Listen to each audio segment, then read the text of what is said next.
இன்றைக்கி சரோஜா சமையலில் புதினா சாதம் செய்ய போகிறேன். புதினாவை நல்லா கழுவி வச்சுருக்கிறேன். புதினா சாதம் செய்வதற்கு தேவையான பொருட்கள்: புதினா இலையை நல்லா கழுவி வச்சுருக்கிறேன், 3 பச்சை மிளகாய் வச்சுருக்கிறேன், ஒரு கோழி அளவு புளி வச்சுருக்கிறேன், 4 வெள்ளைப்பூண்டு அரிசி வச்சுருக்கிறேன், சிறிதளவு கருவேப்பிலை வச்சுருக்கிறேன், தேவையான அளவு உப்பு. இப்போ நம்ம இதையெல்லாம் மிக்சியில் போட்டு நல்லா மையாக அரைக்கணும். பேனை வச்சு நல்லெண்ணெய் ஊற்றியாச்சு. நல்லெண்ணெய் தான் இதில் வைக்கணும். நல்லெண்ணெயில் கடுகு உளுந்தம் பருப்பு நல்லா காய்ஞ்ச உடனே கடுகு உளுந்தம் பருப்பும் போட்டாச்சு. கடுகு உளுந்தம் பருப்பு நல்லா பொரிஞ்ச உடனே நம்ம அரைச்சி வச்சுருக்கிற புதினா இலையை அதில் போடணும்.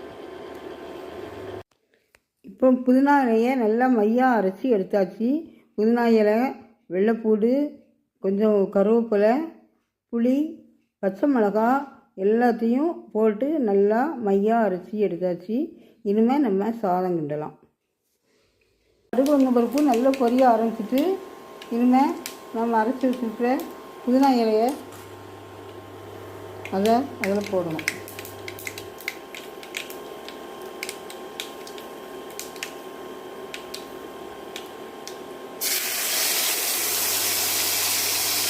போட்டாச்சு. இன்னும் அதை லேசாக ஒரு கிண்டி விடணும்.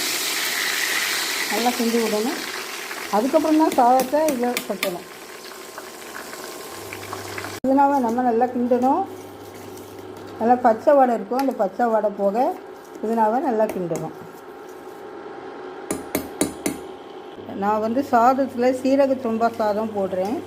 அந்த சாதத்தில் உப்பு போட்டு வடிச்சிட்டேன். இப்போ புதினாவே அரைச்சி அதுலேயும் உப்பு போட்டிருக்கேன்.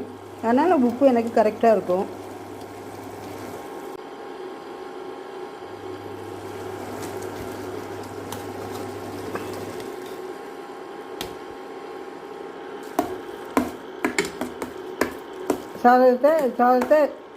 சாதத்தை இப்படி கொஞ்சம் கொஞ்சமாக போட்டு கிண்டி இறக்கிடணும். அவ்வளோதான். இன்றைக்கி சரோஜா சமையலில் சுவையான புதினா சாதம் ரெடி. இதை உங்கள் வீட்டில் ட்ரை பண்ணி பாருங்கள். சரோஜா சமையலுக்கு சப்ஸ்கிரைப் பண்ணுங்கள். பக்கத்தில் இருக்க பெல் பட்டனை ப்ரெஸ் பண்ணி ஆல் கொடுங்க. தேங்க்யூ.